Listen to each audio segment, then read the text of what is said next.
Hello everyone and welcome to the first of Arthritis and Osteoporosis Victoria's 2016 Musculoskeletal Health webinar series. My name is Jen Nolan and due to funding from the Victorian Government, we are delighted to be providing this webinar at no cost to Victorian community and primary health professionals.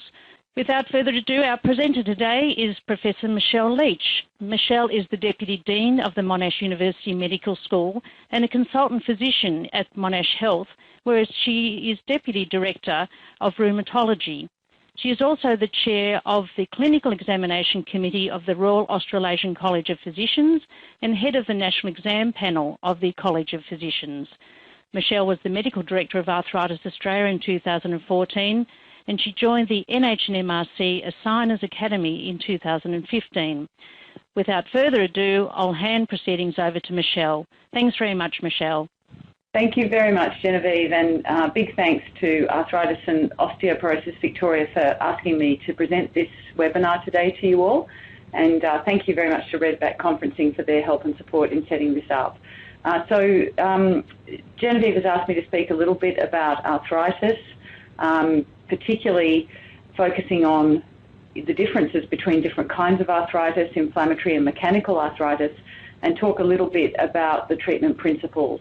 I'll try and keep my eye on the screen if there are any questions as we go, and I apologise if I don't see your question flashing, but I'll try to attend to it.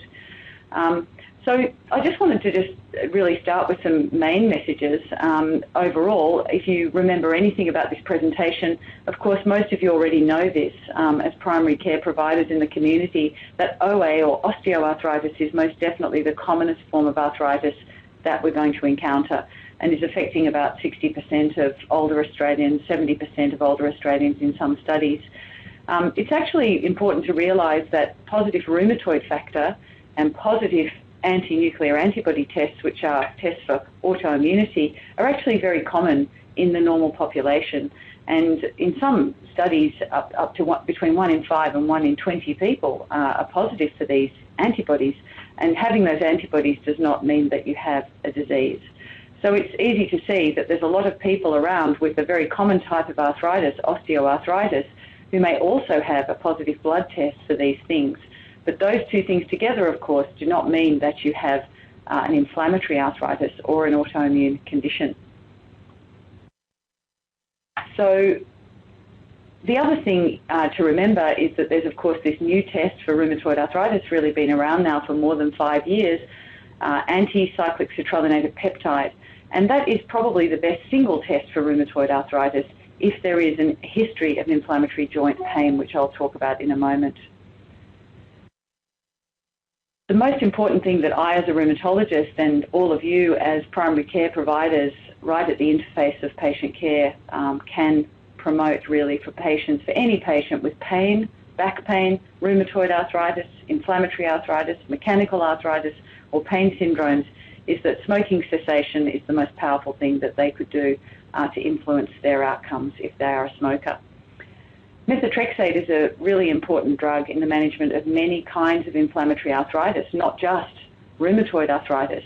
And methotrexate is a gold standard of therapy. And I think if we as rheumatologists and you as primary care providers can ensure that patients with inflammatory arthritis are exposed to these treatments, then I think that we can improve outcomes for many patients. I'll just check that there's no technical problems here because I've got a flashing message, but if not, I'll carry on. So biologic therapies or injectable therapies are incredibly common in all forms of rheumatic disease, and they're common both in rheumatoid arthritis but also other forms of inflammatory arthritis. And biologics are drugs that are developed in biological systems, and they're often given in injectable form. And these are, of course, very expensive drugs, and you're probably very familiar with many of these. The most important thing I could say about these drugs are that if you have a patient on them, the main risk that we need to think about is just infection, standard bacterial infection, and of course an increased rate of herpes zoster in these patients. So both of these people have arthritis, but I think if you look carefully at the images, what you can see is that this patient here on the left-hand side has classic involvement of the distal interphalangeal joints, and you can probably recognise these Heberdin's nodes that are really typical of osteoarthritis. If you look at this image though, in contrast, you can see that the distal interphalangeal joints really look quite good, but it's the metacarpophalangeal joints where you can see this subluxation and ulnar deviation. And you can see there's almost this mirror image picture here, and this person here has features which are classic for rheumatoid arthritis. But importantly, both of these people have sore joints, and they could both have very sore joints. They may even both have stiffness, although this person here is going to just have brief stiffness, perhaps in the morning, whereas this person here might have very prolonged stiffness in the morning. Both of these patients may describe features consistent with arthritis, and the most important tool for us to pick up the difference between these early on is actually the history. So if you think about all the kinds of arthritis that you know about, as I mentioned earlier, by far and away the commonest is going to be osteoarthritis or mechanical arthritis. And there's just so many other kinds of inflammatory arthritis, though, which are all clumped together, which tend to give the same symptoms. So just to go through these, rheumatoid arthritis, or RA, the one people do worry about, psoriatic arthritis, there could be a viral arthritis or a spondyloarthritis. A person could have SLE or a connective tissue disease. There could be a reactive arthritis, or there could be a crystal arthritis, such as gout or pseudo-gout. And all of these kinds of arthritis actually do sometimes present in a fairly similar way in terms of the history. Obviously, there are differences, but there are some core principles between all of these and, of course, osteoarthritis. And I think, as many of you know, when the patients come to you, though, they think that all of those conditions are really one condition. And so when a patient hears that they've got arthritis, they think it's one disease. And the other thing is, especially if it's a young patient with arthritis, they're going to walk into your community centre, they're going to walk into your practice thinking, I've got arthritis and I am destined for a wheelchair. Especially if they're only 35 years old, the thing they must surely think is, well, if I've got arthritis now, in 20 years' time, I'm going to be completely disabled. And I think it's really important for us to understand that this is what people think when they think arthritis. They really think it's one disease. And we, as healthcare providers and health educators, really need to work a little harder on the fact that it's actually a range of different diseases with really vastly different outcomes. And I think if I had to stop the whole presentation here, I think that would be the most important message today. So in terms of history, though, we as the people who take the history from the patient are going to make that primary differentiation between the different types of arthritis, because really the ones on the clump of inflammatory conditions that I mentioned earlier, rheumatoid arthritis, psoriatic arthritis, and so on, are all going to be characterized by this classic history of joint pain, which is very much worse at rest, which seems almost counterintuitive. It's worse in the morning, and paradoxically, it gets better with movement. So I really find this over and over again when I've got medical students with me in the clinic, that the patients reliably say this. They'll often say, I just feel so much better once I get moving.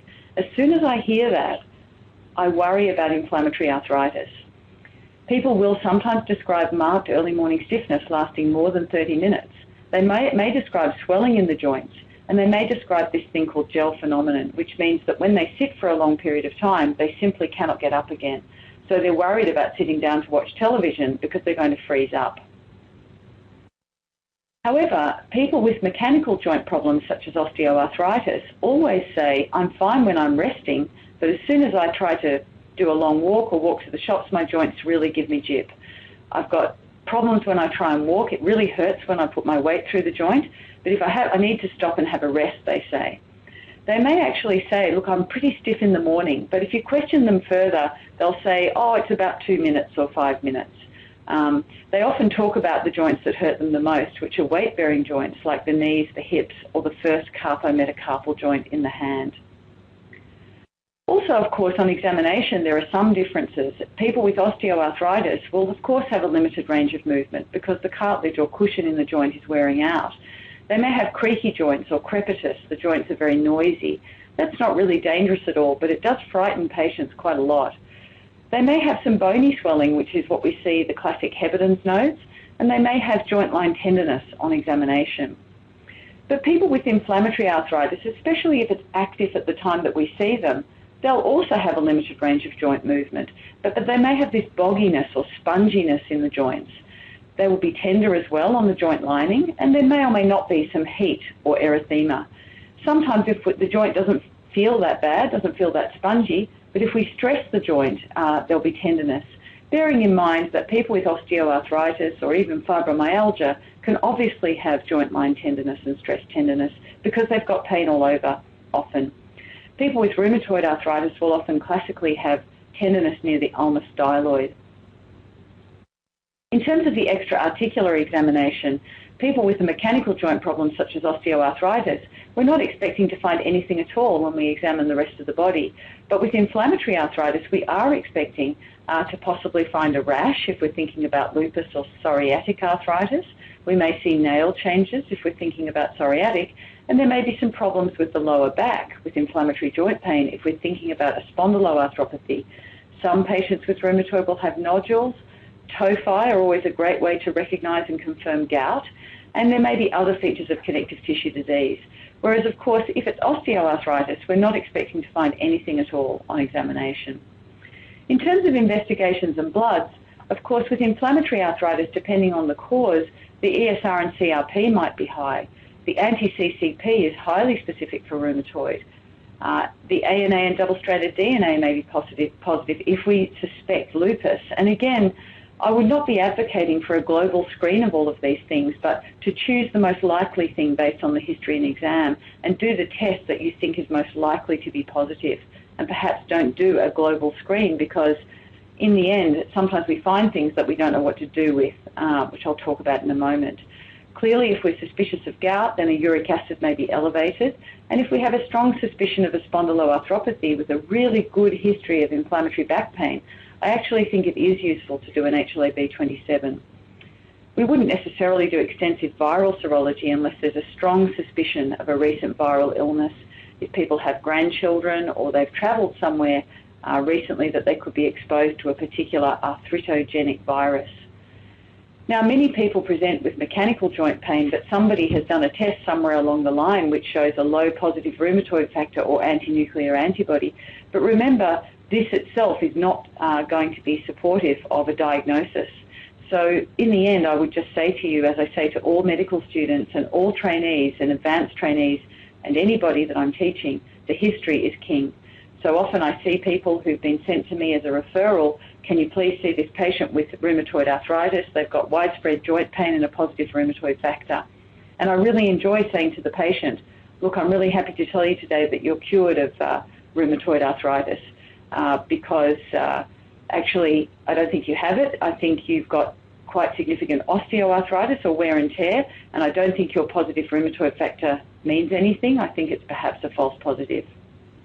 So I'll just check to see if there's any messages here or questions from anybody. Okay, there aren't any, so I'll just carry on. So the imaging can also be very helpful, but of course that's only after the problem has been going for about 6 months or more. We may start to see changes, particularly these little bite-sized erosions that we may see. And we see these in almost all causes of inflammatory joint problems. This could be someone with rheumatoid, it could be someone with psoriatic arthritis. And I'll talk about the differences between the erosions and the different conditions in a moment. Of course, if somebody has a mechanical problem, you often see this classic difference between the two compartments in the knee with compartmental joint space narrowing, sclerosis near the joint where there's extra weight bearing, and also osteophytes, which I think you're all very familiar with.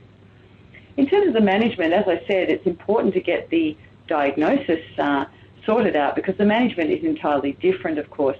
If it's a mechanical problem, really we know there isn't really a tablet people can put in their mouth that will actually make the cushion come back at this stage. But we do, tend to suggest that supportive therapy, and particularly weight loss, is one of the most profoundly important things for reducing pain in weight-bearing joints with osteoarthritis. Now, symptom control, clearly there are many patients who can't take paracetamol or anti-inflammatories. And I think there are various strategies that we can suggest, but we need to be obviously very mindful of evolving evidence in each of these cases, and particularly if they're expensive therapies, I'll often recommend to people to try something that they think is helping for about 6 to 9 months. But if they're not sure if it's helping, maybe to cease that and see what happens. In terms of inflammatory arthritis, clearly symptom control is important, but we know that in every form of inflammatory arthritis, no matter what it is, the immune system is coming to fight a war in the lining of the joints. If somebody has rheumatoid arthritis or psoriatic arthritis, we're not entirely sure what's triggering that war, but we know that if we suppress the immune system, we can turn that inflammatory process down. In something like gout, we know that the immune system is coming to fight a war in the lining of the joint because uric acid crystals are being deposited there. So it makes perfect sense that the best approach to that is to lower uric acid with drugs like allopurinol and so on. Things like physiotherapy and hydrotherapy cannot be emphasized enough. I think that in every single condition that affects joints, it's really important to reassure patients that keeping moving will not necessarily result in worse damage. In fact, it may help preserve function, preserve muscle strength, and improve outcomes. So, just to take a case of Judy, a 64-year-old retired teacher who's had 2 days of a very painful and swollen left knee, I would call this an inflammatory monoarthropathy, and I would call this an acute inflammatory mononeuropathy. And therefore, my differentials would be quite different for this condition. Because it's just been going for 2 days, of course, my red flags for this acute monoarthropathy would actually be septic arthritis. And I'd be very keen to know if Judy had a fever, and I would be very keen to know her inflammatory markers, and I might be very keen to aspirate the joint. I'd also consider a crystal arthropathy in her, and I'd be keen to see if there are any crystals in her joint and check her uric acid. I'd also be worried or consider the possibility of even a hemarthrosis, because I don't know if Judy's on any blood thinners or anything like that. And I might even consider trauma, of course, and has she torn a ligament of some kind and got an effusion related to that. So, of course, my differentials for Judy with a 2-day history of a painful monoarthritis are quite different. If I met Olga, a 67-year-old lady with 6 months of a painful left knee, I would probably be thinking differently to Judy. I obviously don't think that it's likely that sepsis would be hanging around this long. I think Olga would have been dead by now if she'd had septic arthritis for 6 months. And I'd be thinking that this is more of a chronic monoarthritis, and I would tend to be thinking more about the possibility of something like an evolving osteoarthritis with a bit of irritation, but I'd also consider a reactive arthritis or psoriatic arthritis or a seronegative arthritis. And I think, a monoarthritis with rheumatoid is always possible, but it will be lower on my list. If I met Susan, a 47-year-old woman with increasing joint pains affecting all joints, I would probably, of course, take a history, and if I elicited a history of inflammatory joint symptoms, which were classic, I'd be very keen to rule out conditions like rheumatoid arthritis or lupus, and things like fibromyalgia need to be considered if it's really widespread body pain and tenderness rather than inflammatory joint features. Things like psoriatic arthritis or gout would be lower on my list. And of course, she's a little young for widespread osteoarthritis, but it's not impossible. So you see that I'm rearranging the possible causes depending on the duration and distribution of the disease, and that's going to determine what tests I order. If I met Susan, who's a 56-year-old woman with increasing joint pains affecting all joints, again, she's got this low titer positive ANA and a positive rheumatoid factor. But remember earlier, I'd probably think, I wonder if these are just what we see in the normal population. And if I took a history of Susan at 56 and she really described mechanical joint pain, I'd probably reassure her that, look, I think she's got osteoarthritis. Of course, this is not good to get a diagnosis of osteoarthritis, but I don't think she's going to end up in a wheelchair, and I don't think she needs drugs to suppress the immune system, and it's really a wear and tear process. So I'd probably be trying to reassure her there. So these were actually some questions, but I'll just, if I really flick through these, and you can have a look at these later in your own time, the presentation can be sent to you. It just gives you an idea of all the differentials for joint pain and all the different conditions that you might think about. If you were in your clinic, I know that people don't have much time nowadays, and I certainly don't have too much time, but you can quickly look at someone's hands and determine what's going on. I think you pick up the diagnosis, as indeed you all do, just by looking at the hands, really. You can see the distribution of disease and make a diagnosis. When you feel the hands quickly, all you're really getting is how active is the disease. So you're trying to find out if there's any synovitis right now in the joints, is there any bogginess, effusion in those joints. You can quickly move the hands to see if the function is well preserved, and you only really need to do grip and opposition strength in a way. And of course, you can look elsewhere on the body to see if that might help you with the diagnosis. And classically, of course, you can pick this diagnosis by looking, as I'm sure you all can. And people can often pick the nodules of rheumatoid or the subluxation if it's very far gone. But you may see these other features, such as someone who got a rash. When people have been on steroids for a long time, they become Cushingoid, of course. The big, most important question, I think, in making a diagnosis, if you're looking at someone's got hand arthritis, is are the distal interphalangeal joints spared? Because if you think of the 5 causes of a symmetrical deforming polyarthropathy in the hands, I think that you can ask this question, do the distal interphalangeal joints look normal or abnormal? And it can really help you decide what's going on. This picture here kind of exemplifies that. So if you look at these 3 people on this side, you can see that the distal interphalangeal joints themselves, in each case, look really quite abnormal. So this is a case of osteoarthritis with Heberden's node. This person here has a bit of a tophus and some expanded distal interphalangeal joints. They probably have gout. And this person here has got these terrible nails and swollen distal interphalangeal joints. They probably have psoriatic.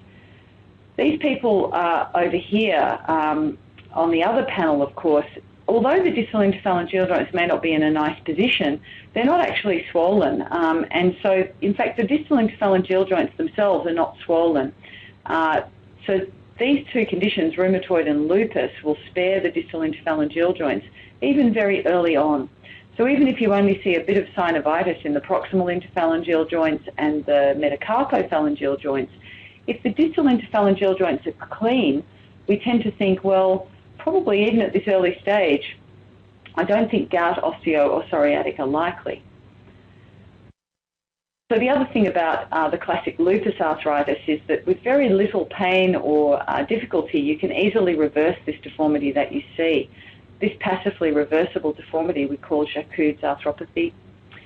But as I said to you, even if they haven't got the classic deformities, but someone just walks into your clinic or your community health centre and they've got this bogginess here in the proximal interphalangeal joints, I can see that the distal interphalangeal joints look actually good. And even at this very early stage, before there's any classic deformities, I'd already be favouring rheumatoid arthritis or lupus.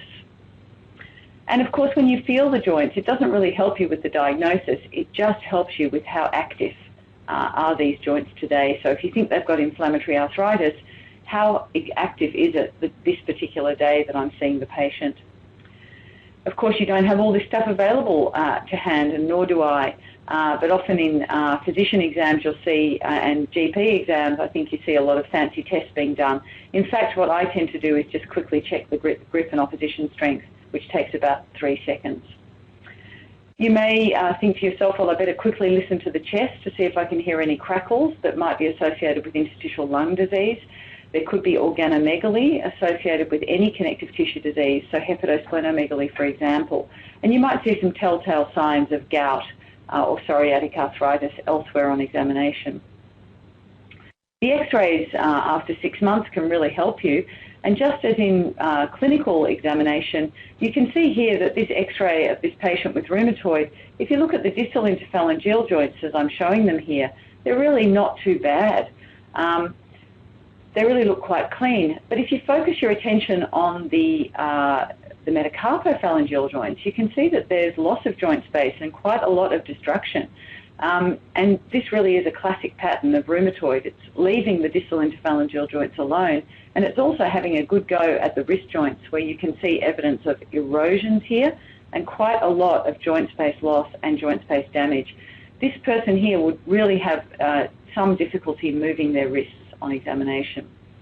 So the classic features we see are erosions, joint space narrowing, so-called subchondral osteopenia, Here might be a bit of an example where it looks a bit black underneath the joint. And of course, the distal interphalangeal joints look surprisingly good. And I find that to be a very helpful sign. This is just to show you that the erosions in rheumatoid are just tiny, little bite-sized things, and you really often have quite a bit of trouble seeing them sometimes. And somebody's asking me a question as we go, and I'll try and answer this question. Sorry, I'll have a look down here. Wait a minute.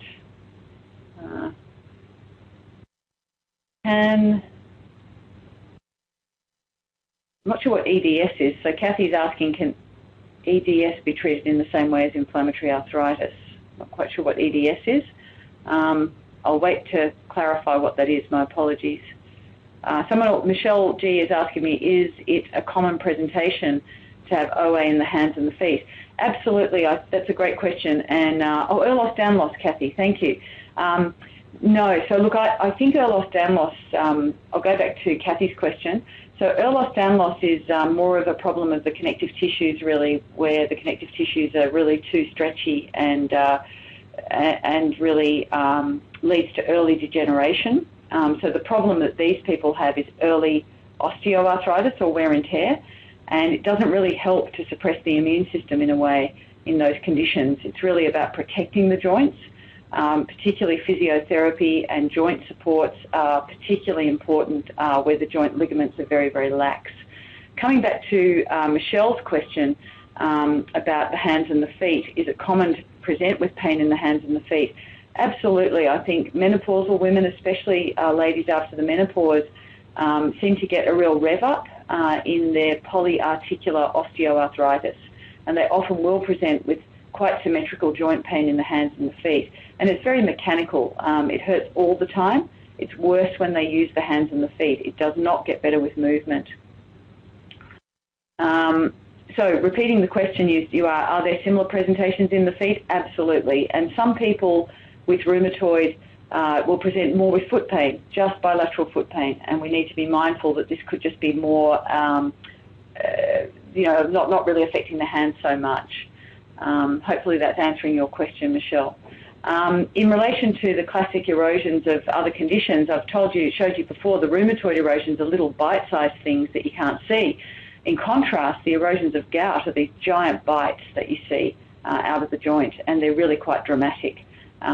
In psoriatic arthritis, it's a bizarre combination of some little tiny erosions and some extra bone formation. So you actually see something that can eventually look like the classic penicillin cup. But at first, it just looks like almost a little osteophyte with an erosion.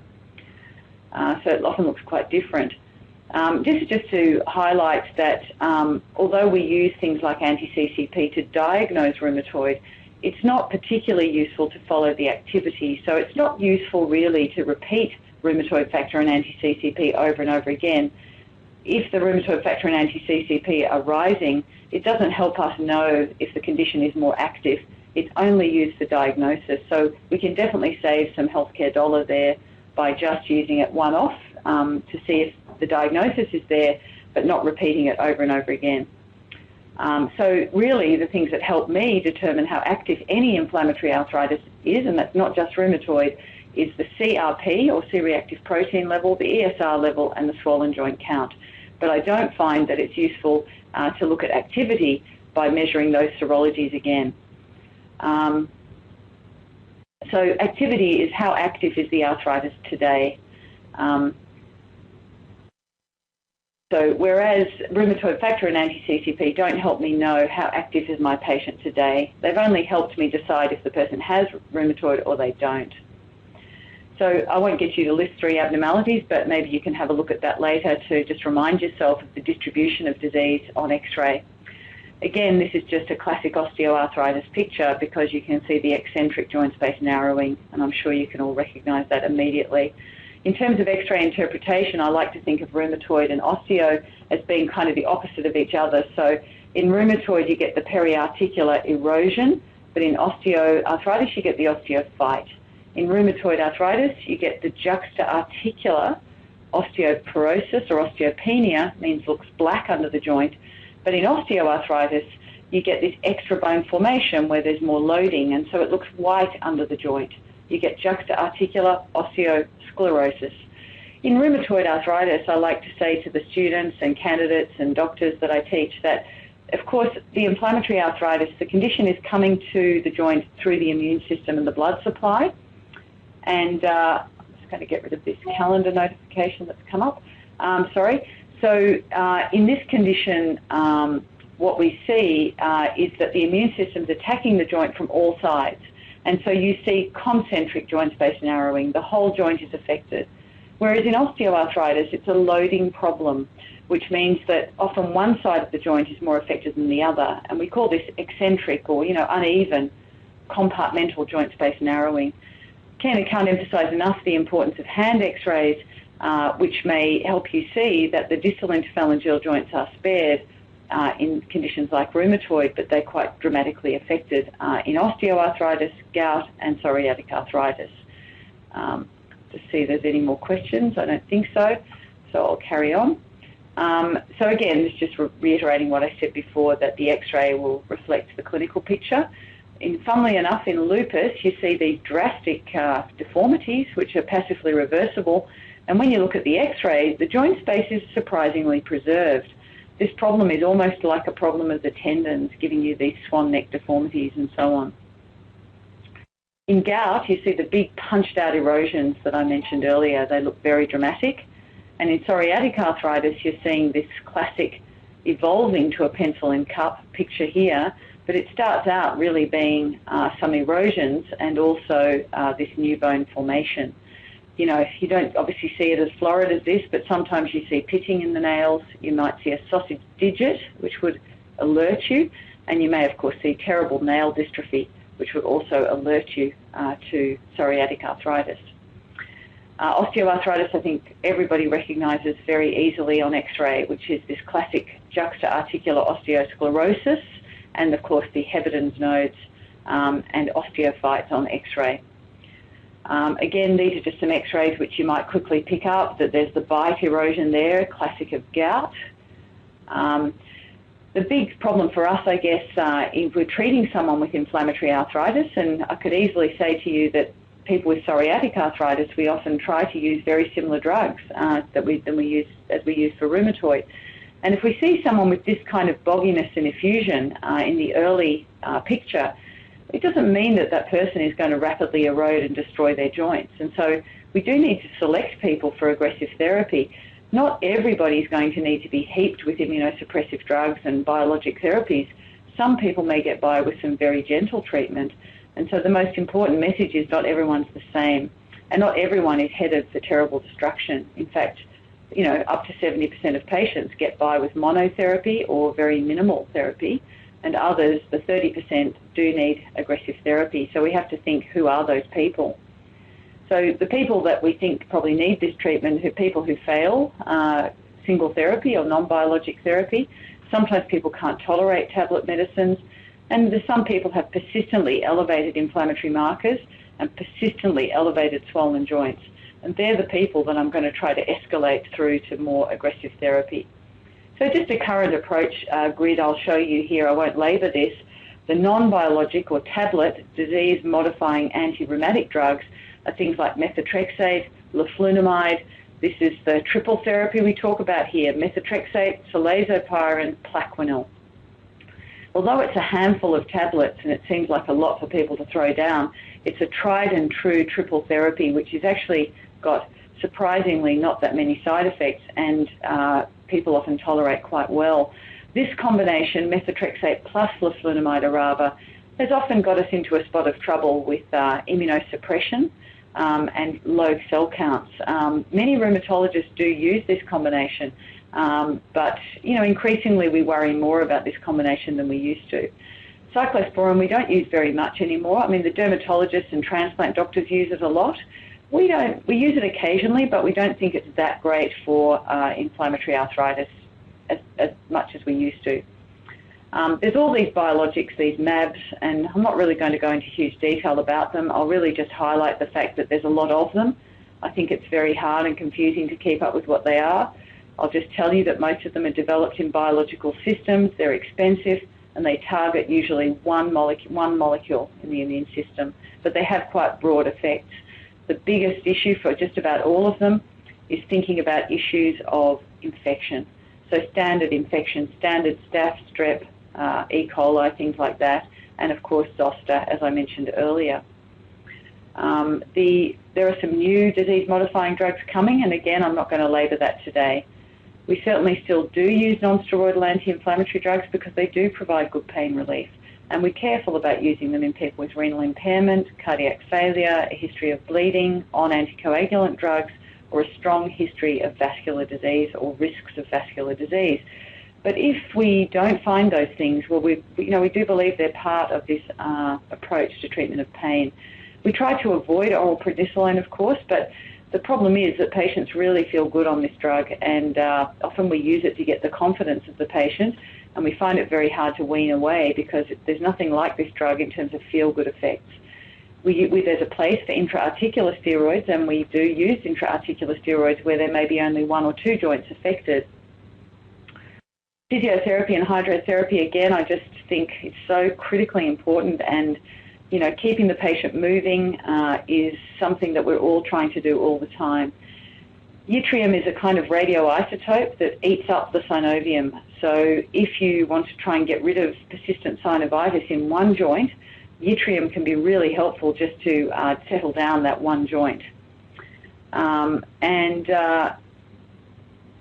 The other thing, of course, you are very good at in primary care and really do an amazing job of as well is, of course, bone protection because of all the steroids we're giving, and, of course, the fact that we're giving when people have got inflammation and they're going to be at risk of osteoporosis. Monitoring for cardiovascular risk is so important because whether we're talking about rheumatoid arthritis, whether we're talking about ankylosing spondylitis, whether we're talking about psoriatic arthritis, all of our inflammatory arthritis carries a higher risk of death from acute myocardial infarction. And we know that we've got to get better at managing those risk factors because in the end, it's not the arthritis that's killing our patients, it's really the cardiovascular risk. And we need to screen for toxicity, which in practice, most of the time, we're really doing approximately now 3 monthly monitoring of things like liver function, particularly for methotrexate. We're monitoring the renal function, not because methotrexate's hurting the kidney, because it really doesn't hurt the kidney. We're doing that because methotrexate needs to be filtered out by the kidney. When I talk to patients, though, their biggest fear is that their kidneys are going to be hurt. They seem to be very worried about their kidneys, and they think that we're monitoring the kidney function because the drugs can hurt the kidney. Most of our drugs actually don't hurt the kidney, really. So methotrexate is the gold standard, and what I really would like to sort of emphasise to people is that it's effective actually in 75% of patients to some extent, and we give it once a week. People read, of course, the terrible side effects and that have really come out of its use in high dose in cancer, and pharmacists often will provide a lot of information about those risks, which of course is very useful but also very frightening. And in fact, used at the doses we use once a week, we're not really seeing, we really have not having to stop methotrexate very often because of these side effects. Kathy's asking me, and I'll just interrupt this to talk about this, can rheumatoid arthritis just disappear? So all in all, I think classic seropositive, anti-CCP positive rheumatoid arthritis, I don't really think a diagnosis it disappears as such. I think that there are a percentage of patients, probably about 10 to 20% of people with some positive serology and some joint pain who might be sort of on the cusp of rheumatoid, who can kind of come backwards and forwards a bit. And so you do meet people who say, I used to have rheumatoid, but I got better. I think maybe some of those people might have just had a positive rheumatoid factor that kind of went away. Maybe they didn't really have classic rheumatoid. I do see a lot of people with very early, what I consider to be perhaps very early rheumatoid, and I'll say, listen, if you stop smoking and maybe start something gentle like Plaquenil, maybe there's a higher chance of being, in inverted commas, in remission. We don't really think that the full-on rheumatoid, the seropositive, symmetrical disease, high swollen joint count, we don't think those people it goes away. we think those people probably, it doesn't really burn out. It's a very good question, and hopefully I've answered it, but keep asking me if I haven't. The thing about methotrexate is very slow to come on, and it takes about 8 weeks to kick in. So people don't really associate the methotrexate with the benefit. They think the steroids are fabulous because they feel better in 3 seconds after they take prednisolone. But when they take methotrexate, it comes on so slowly they can't associate that with benefit. And this is why I think this drug isn't very popular. They tend to think, oh, well, that didn't do anything. Whereas, in fact, it really does do something. It's just that it's very slow and steady the way it comes on. The other thing, of course, is they say, oh, I missed my dose and I'm fine. So that tells me right now that, that I never, that it didn't help me.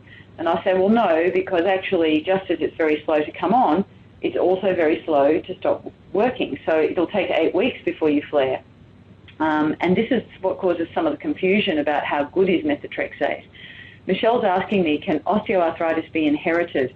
I missed some of the early presentation. How does cessation of smoking benefit a patient with arthritis? So it's a really good question.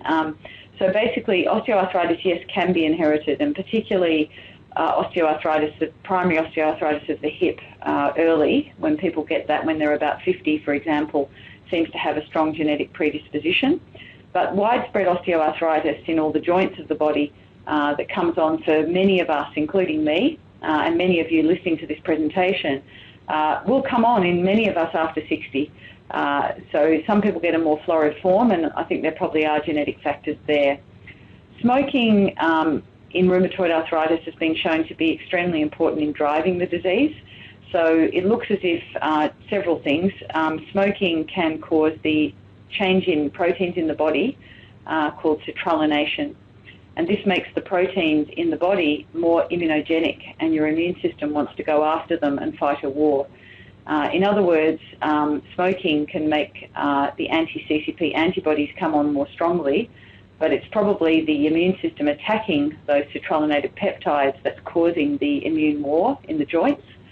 And so if you stop smoking, you reduce the burden of those peptides, which will reduce the tendency for your immune system to attack those joints. There's enormously excellent studies from Northern Europe, though, which show that all cause of pain, whether that be back pain, widespread body pain, or inflammatory joint pain, are probably better in people who've ceased smoking. So there's a range of ways in which stopping smoking can help.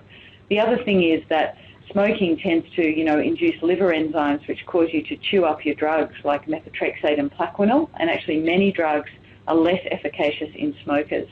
So I always say to people, the benefits for you stopping smoking are not just about heart attacks and strokes, but your arthritis can get better, your pain can get better, and your drugs will work better, and we might be able to use a lower dose. I hope that answers your question. The most important message that I could leave you with today is that methotrexate improves mortality. So patients with rheumatoid arthritis, severe rheumatoid arthritis, and almost certainly psoriatic arthritis, who take methotrexate have been shown in very convincing studies to live longer than those with the same conditions that do not take methotrexate. And this is both in terms of cardiovascular death and also other causes of mortality.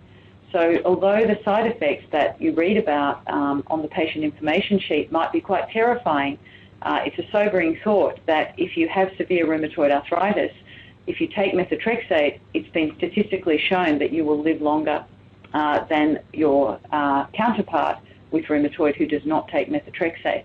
And I always say to my patients, look, if you're in my family, if you were my daughter, my mother, if it was me, I honestly would give this drug a go, because I know that it prevents damage, it prevents disability, and it actually will reduce death. The thing that I know, because I've observed it, as you can see, I'm quite an elderly rheumatologist, and I, in the last 20 years of practice, what I find is that I can't find deformities to show my medical students. I can't find swan necks, and I can't find boutonnieres. And the reason for that is not the extensive biologics, it's this drug here, methotrexate. And so I really just want to give a huge plug for that drug, and I don't have shares in the company. Methotrexate lung is really rare in practice. In the old days, people used to think, oh, it really hurts the lung. But actually, we think that a lot of those old cases of what were thought to be methotrexate lung are likely to be rheumatoid lung. I'll just see if I can see this question from Michelle, which is, I'll just put this, I don't know if this is helping with the sound. I asked you whether OA was genetic, and I had in mind a patient who was diagnosed in her 20s, and her daughter had been diagnosed at the same age. That's really interesting. I think I've seen hip osteoarthritis come on very fast in some 30 and 40-year-olds, but 20 is quite young, Michelle, so not 100% sure about that. So we monitor liver function tests, U&Es, creatinine, and full blood examination, and we do it about every 3 months. What do patients think about methotrexate? I'll tell you, this is what they think. Methotrexate is poison, methotrexate is for cancer, and I'm most certainly going to die if I take it. Sometimes this idea is supported by other patients, websites and things like that. Again, I do try to reinforce the idea that if you look at this curve here, you can see that there's an increased overall mortality for patients with rheumatoid arthritis. And patients on methotrexate, we can certainly bridge this gap. So controlling the disease is very beneficial, and I would say that to patients that, especially people with very active rheumatoid, that the risk of the disease is this big. If you can all see me, I'm showing a wide, and the risk of the methotrexate in comparison is this big. And sometimes I use visual tools to try and explain that to people because I think it's very important. Arava is very similar to methotrexate. It's like the brother of methotrexate, or the sister, if you like. It just inhibits a different enzyme. You can combine it with those other drugs, solazopyrin and Plaquenil. Of course, it has a similar side effect profile to methotrexate. It can suppress the counts, but it doesn't do that commonly. It can commonly cause some abnormal liver function, which can go away. And just like methotrexate, it's been associated with pneumonitis. In practice, as solo treatments, Arava and methotrexate, these things are rare. You can get the Arava out of the system using cholestyramine if you need to quickly because of sepsis and leukopenia. I'll quickly say that we've got all these things at our disposal if those drugs don't work, and I'm not going to spend too much time on this. These are all the MABs, and these MABs are almost the ones I'm showing you here, all injectable in various forms and infusible. And again, the main risk is infection. The main risk is infection and zoster. So the key points for TNF blockade, though, which is the main drug that you're going to see, that it works fast, so in 2 weeks or so. Not everybody responds, though, but usually people say, look, I feel better more quickly than they do with the slow-acting drugs. There's no difference in efficacy between agents, and there's a profound effect on radiological progression. Again, infection really is the main risk. We don't see too much in the way of TB these days because we select people quite carefully. Demyelination is an issue, and a young person with a history of optic atrophy or MS would be reluctant to use these drugs. There is a possible suggestion of lymphoma at risk, but in fact the most recent very large European US studies have shown that the standardized incidence ratio is 1, suggesting that being on these drugs does not increase the risk of lymphoma.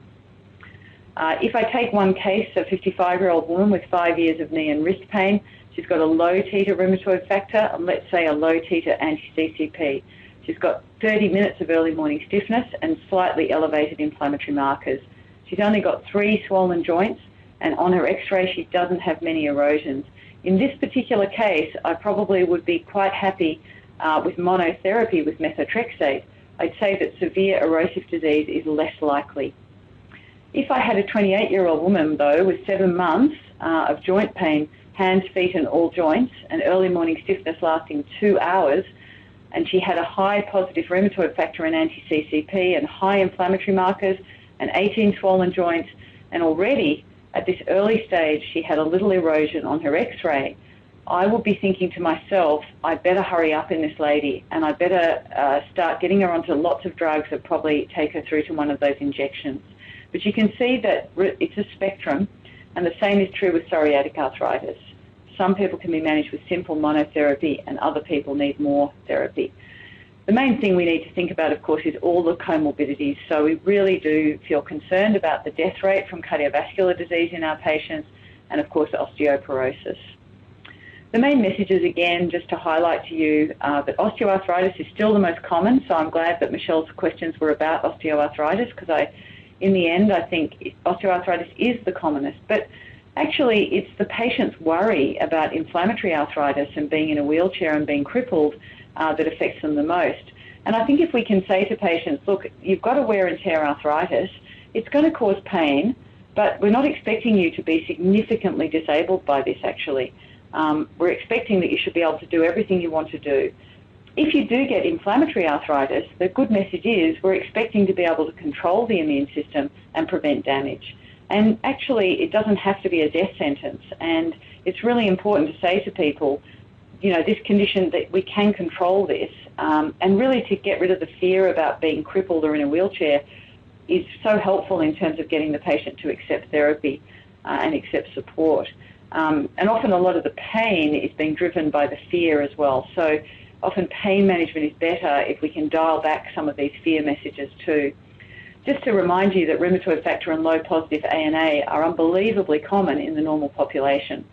And sometimes, although I don't want to, make it that this consultation is about me, I'll say, oh, actually, I myself have a positive rheumatoid factor, but I don't have rheumatoid arthritis. And that was just picked up on some, incidental testing as part of a research thing that was being done. But I don't have rheumatoid. So we need to be aware that this can happen in normal people. Probably if you're going to do a single test for rheumatoid, I probably recommend anti-CCP because it's more specific. It's also more predictive. So if somebody has a positive anti-CCP high titer, the chances of them becoming rheumatoid in the future are higher.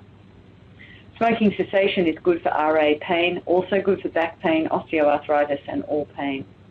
Methotrexate's are really quite a great drug, and with all the expensive therapies that are being thrown around, this is a cheap one that has enormous impact. The main risk of biologic therapies, the MABs, is bacterial infection and masking infection. I think probably I'll end there, and thank you all for your attention and excellent questions, and ask Genevieve if there's any questions from this point forward. Thank you. Thanks very much, Michelle, for a really very detailed presentation about what is, as you sort of say, the percentage of people with inflammatory arthritis is far less than those with more degenerative sort of forms of arthritis, but the impact on their activities of daily living, the pain and disability is really sort of can be quite extreme without appropriate treatment. So on that note, just like obviously, I mean, it's pretty evident from your presentation, but the importance of a timely diagnosis. Yeah. What are the issues around that? Yeah, look, I think, to be honest, I think that the thing we know is that the degenerative arthritis certainly is a cause of significant morbidity. The osteoarthritis, I think a lot of people, sometimes they feel a bit cheated. Like they come along and they say, oh, I've got this really terrible joint pain, and, the possibility of rheumatoids being raised, and then maybe someone says to them, like a rheumatologist or something, says, oh, look, it's just osteo, and they probably think, well, it damn well hurts, and it does hurt. And I think that people feel often powerless to change that because, they're not getting put on fancy drugs and things like that. But I do believe that a lot of the time when I meet people with intractable pain in the context of osteoarthritis, I know that it's degenerative, and I know that for some of those, if it's one really bad joint, that they may need to go towards a replacement of that joint down the track. But actually, if it's widespread osteoarthritis, I think a lot of the thing driving the disability is actually the fear. So the fear of what this will become and the fear of loss is often the thing driving the intensity of the pain. And quite a lot of these people do have this overlying fibromyalgia. So what that is really widespread body pain and tenderness. Now, a lot of people don't want to believe in that, and that's fine, but I find it very useful to sort of say, oh, look, you're really tender in many places that aren't the joints. Your shoulders are tender, your ankle, everything's tender. Your arms are tender, your chest wall is tender, and there's no joint there. And so this blanket of pain is like a pain dial that's making your sore knee 100 times worse, And we know that fibromyalgia affects 8% of the population. And, a lot of those people have osteoarthritis. So I think there's a kind of a mixture of degenerative joint pain plus fibromyalgia plus fear and worry about what it means to have arthritis, which is driving a lot of difficult to manage pain. And of course, the primary care clinicians who are listening are at the coalface of trying to manage that problem, which is not easy because there's a lot of distress often mixed in with it. And I think anyone listening to this knows that what you're trying to do here is sort of manage often that distress, life stress, fear of disability, actual pain and pain triggers. But I get worried about even calling osteoarthritis a disease. I often will say to people, look, osteoarthritis is wear and tear. It's the cushions wearing out, but you don't need to be afraid of being in a wheelchair. Yes, I believe your joints will keep hurting, and I think we're going to have to try to manage that pain as best as we can for you. But I don't believe you should worry about being in a wheelchair. But it's a hard one. It's a really hard one.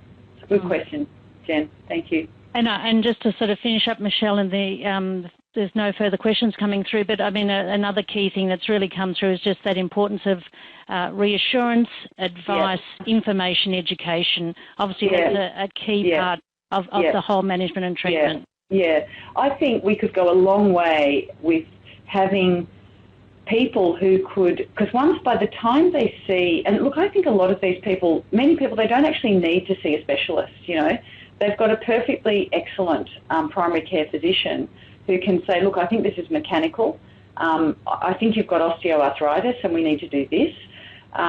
But, you know, many of those people will seek second, third and fourth opinions, and that's partly due to the way people consume healthcare in our community.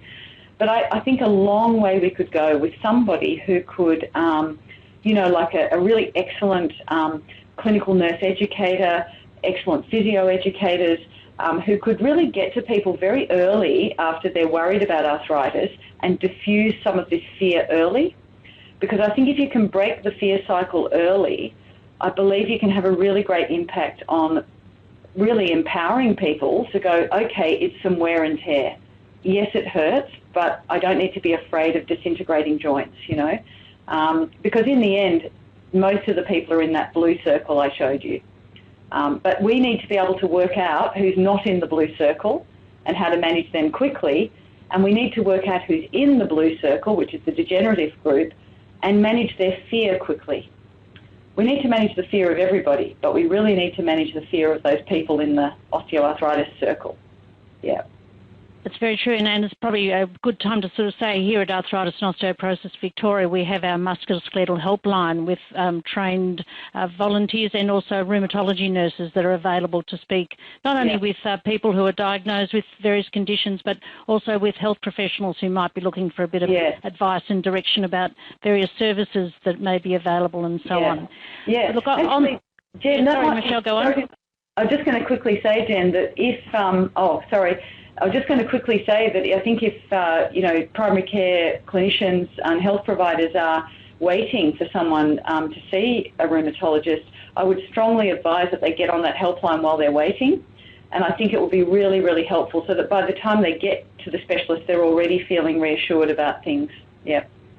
Sorry to interrupt, Jen. No, that's okay. Thanks very much, Michelle. That was a fantastic presentation, and I'd like to thank everyone who's joined the webinar today. Can I remind you to please take a moment to complete the exit survey, and hope that you will join us for our next webinar towards the end of March, which will be on the topic of osteoporosis. Thanks very much again, Michelle, and thanks everybody, and good afternoon. My pleasure, Jen. Thank you. Thank you. Bye.